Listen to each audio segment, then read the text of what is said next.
As the war in Ukraine rages on and Donald Trump prepares to take over the White House again, the threat to the rest of Europe from Russia is growing. For the Europe conversation, I catch up with NATO expert on innovation, cyber and hybrid threats, James Appathurai, who says we're in uncharted territory.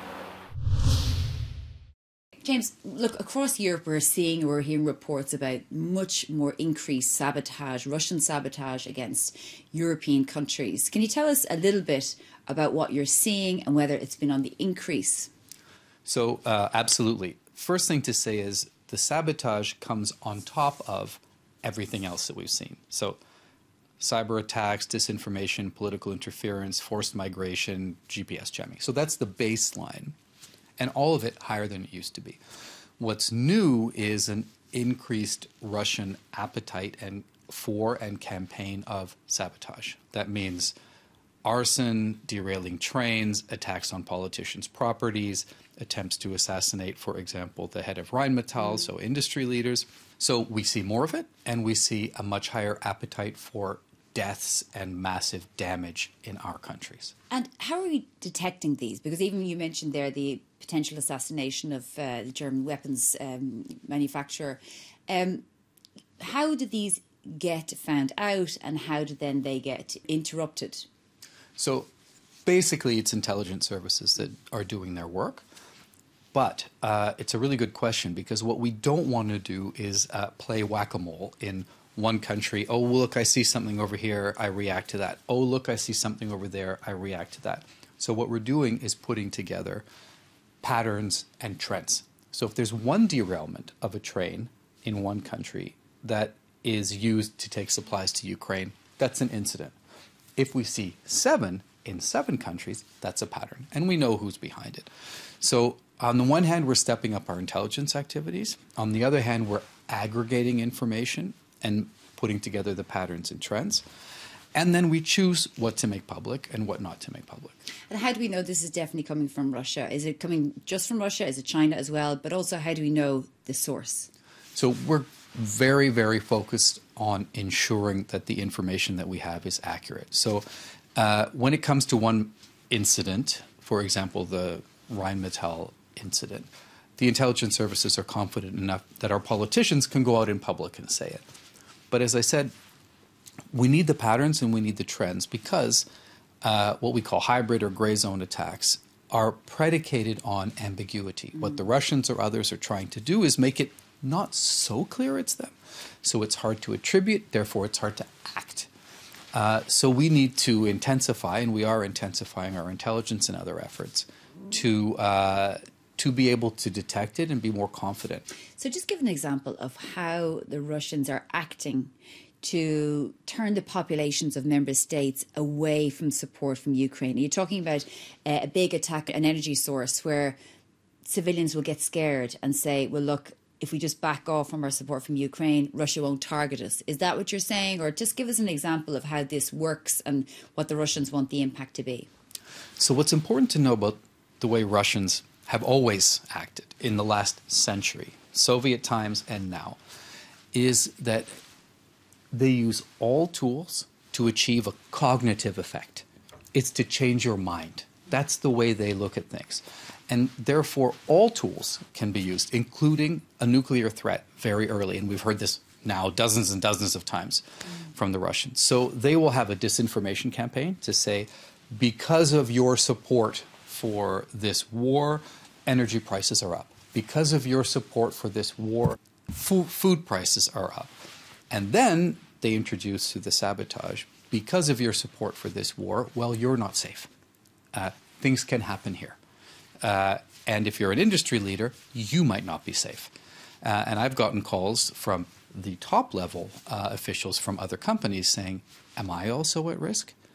So it has an effect. And we need to ensure that, of course, our populations are safe. We're doing that. But second, to respond to the attempt to create this disquiet. And you mentioned there whack-a-mole, because that appears to be a little bit of what's happening, because the threats or the attacks are more frequent. Yes, I think we were in a position of whack-a-mole.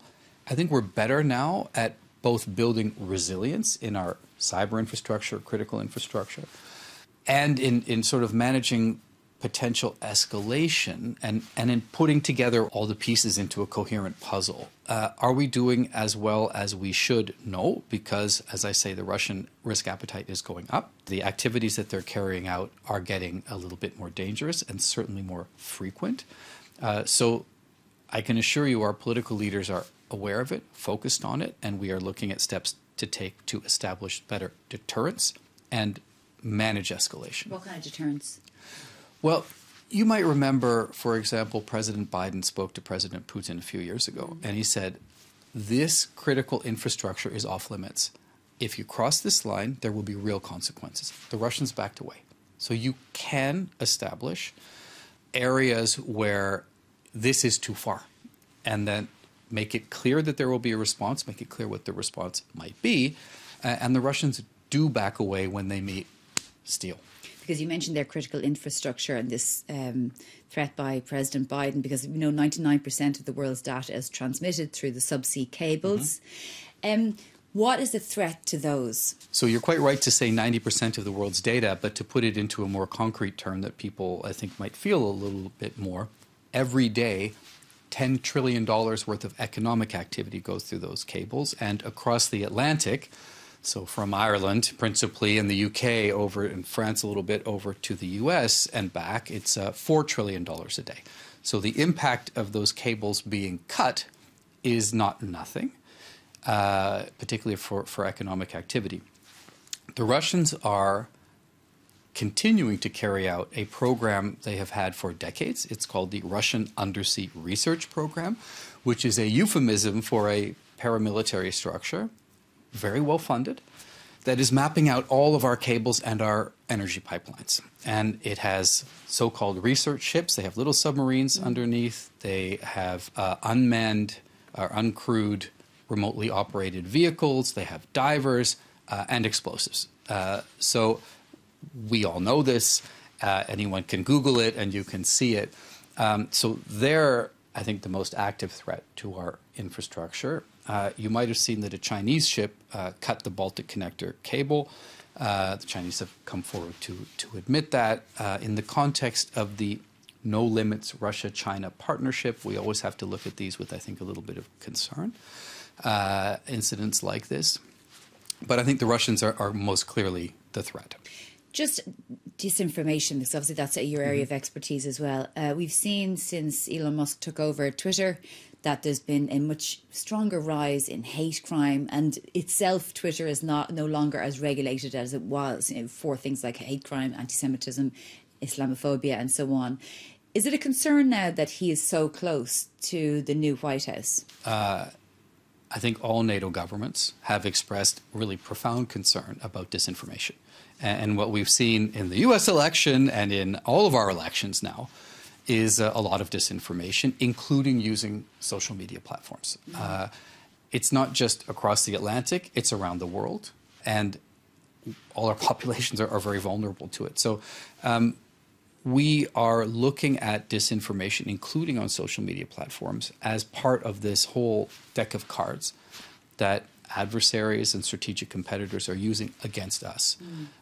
So, of course, it's up to national governments, up to the EU, to decide how they regulate these. Because we're hearing that J.D. Vance is saying that, Europe or the US will remove support for Ukraine through NATO if the EU continues to regulate Twitter or X. Yes, well, I mean, I saw that, and they haven't taken office yet, so I think they were a little bit in campaign mode still. But what I would say is this.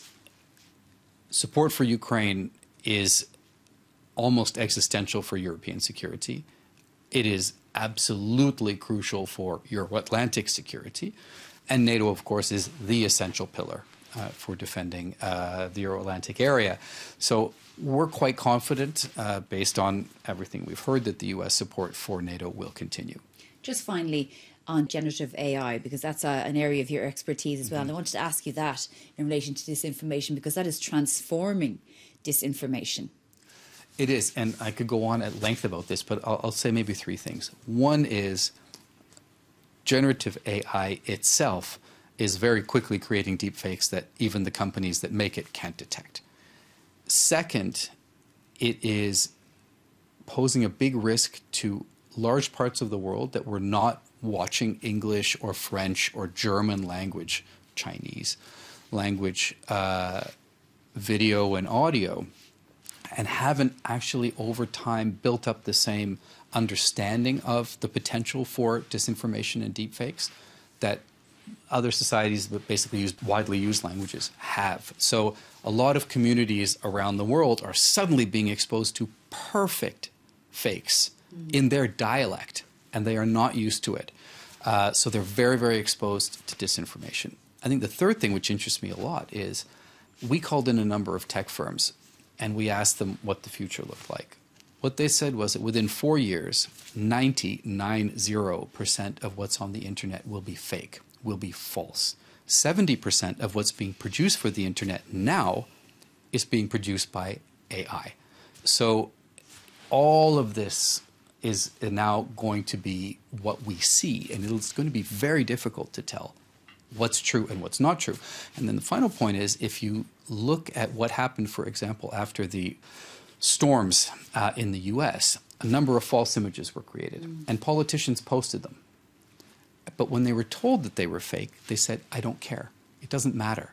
It's making a point that I want to make. So to a certain extent, we've already reached a point where we're post-truth because of AI, because they know it's fake, but they don't care. So we have interesting waters ahead of us. We do indeed. Well, James Appathurai, thank you very much for joining us on the Europe Conversation. Thank you.